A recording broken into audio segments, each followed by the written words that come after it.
কুমিল্লার ১৪ গ্রামে বিয়ের দাবিতে প্রেমিকের বাড়িতে অনশনে বসেছেন ফেন্সি আক্তার মিম নামে রংপুরের পীরগঞ্জের এক তরুণী। গত ২ বছর ধরে ফেসবুকের মাধ্যমে পরিচয় ও প্রেমের সূত্র ধরে ওই তরুণী ও কুমারডাঙ্গা গ্রামের রাকিবুল ইসলাম রাকিব গাজীপুর ও কুমিল্লায় স্বামী স্ত্রী পরিচয়ে ভাড়া বাসায় বসবাস করেছিলেন। পরবর্তীতে রাকিব সৌদি আরবে চলে গেলেও তাদের সম্পর্ক ও বিয়ের প্রতিশ্রুতি অব্যাহত ছিল।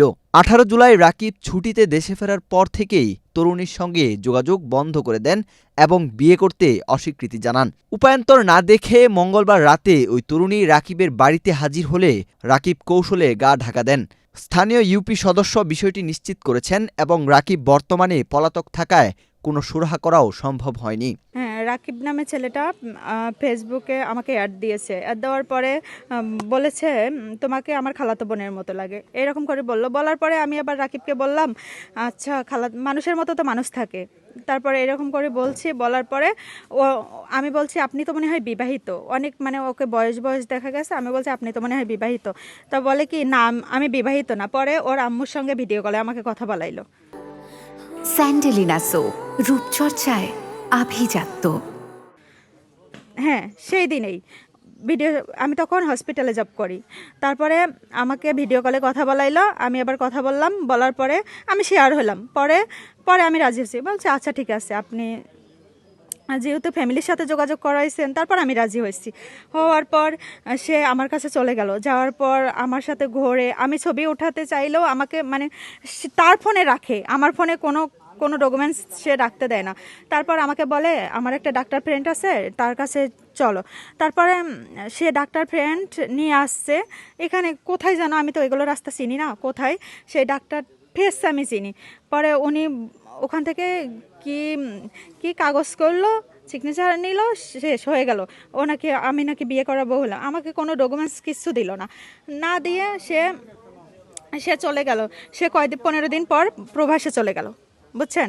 প্রবাসে চলে গেল। তারপর যেই 6 মাস হয়ে গেল, 6 মাস পরে আমাকে 6 মাস কি 7 মাস পর আমাকে কুমিল্লা 8 মাস মনে হয় কুমিল্লা রুম নিয়ে দিল।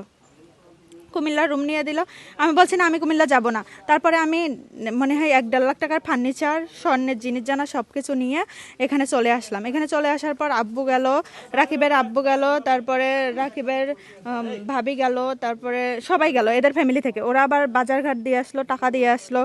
তারপরে ও আবার বলে হ্যাঁ, বাবা আবার বলছে বাড়িতে নিয়ে যাই। ও আবার বলে না আমি তো আসতেইছি, তাহলে আর বাড়িতে নিয়ে যাওয়া লাগবে না, ও এখানেই থাক। তারপর রুম ভাড়া দিতে পারে না। পরে আমি আবার ওগুলো পিক আপ ভাড়া করে নিয়ে আবার গাজীপুরে চলে গেছি। ওখানে ম্যানেজার আঙ্কেলের ফোন নম্বর নিয়ে ওখানে এত পরিমাণ অত্যাচার করেছে, এটা বলার মতো না। অধিকার খাটায়। তারপরে আমাকে কোথাও বাহিরে যাইতে দেয় না, রুমের মধ্যে থাকো। এখানে আসার সময় যখন আমি রেডি হই তখন আমাকে বলে কি আমার বাসায় আসবা না, তোমার মান সম্মান থাকবে না। আমি বললাম কেন যাব না, তাহলে তুমি চলে আসো। হ্যাঁ আমি যাব, দেরি আছে আমার যাওয়া। তারপর বলছি এখানে কি আমার জীবন নিয়ে কি খেলা শুরু হয়েছে। তারপর আমি ফোন দিয়ে এই দেখেন ফোন নিয়ে আসে, ফোন দিতে চলে আসছি। চলে আসার পরে সে পালিয়ে গেছে, বাসায় নাই। এখন আমি চাই, যেহেতু সে আমার সাথে অনেক অন্যায় করেছে, সে আবারও বলতেছে আমাকে নাকি সে বিয়েই করে নাই। এখন যেহেতু সে আমার সম্মান নিয়ে খেলছে, সে আমাকে ভাড়া রাখছে, এগুলো কি অন্যায় নয়? এখন আমি তার বাসায় আসছি, আমি তাকে বিয়ে করে এখন সংসার করব।